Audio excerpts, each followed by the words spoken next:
Լինում են, չեն լինում, երկու աղքատ աղբեր են լինում։ Մտածում են ինչ անեն, ոնց անեն, որ իրենց տունը պահեն։ Վճռում են փոքրը տանը մնա, մեծը գնա մի ունևորի ծառա մտնի, ռոճիկ ստանա, խելքի տուն։ Ես որ 1000 մանետ չունեմ, որտեղից տամ։ Բան չկա, փոխարենը ինձ 10 տարի ձրի կծառայես։ Այդ ոնց կլինի։ Հա, դու արդեն բարկանում ես։ Այ, քու արտն էլ հարամլի, քու հացն էլ, քու տված ռոճիկն էլ։ Բան չկա, դարդ մի անի,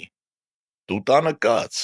հիմի էլ ես կնամ։ Վեր է կենում, հիմի էլ փոքր աղբերն է գնում, ծառա մտնում, էլ նույն հարուստի մոտ։ Այ տղա, դե վեր կացե,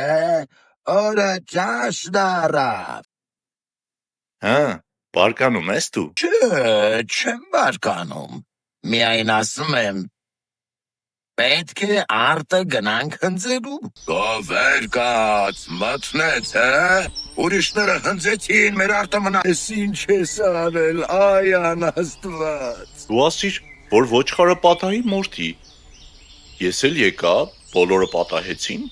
բոլորը մորթեցի, պետք է ես կկվին սպանեմ, սա ինչ կկու է։ Այ, չես հարկես, աստծո սիրուն չես հարկես, իմ դրած պայմանն է, ես էլ պետք է տուշեմ։ Իմի նոր եմ հասկանում են հին խոսքը, թե մարդ ինչ անի, իրեն կանի։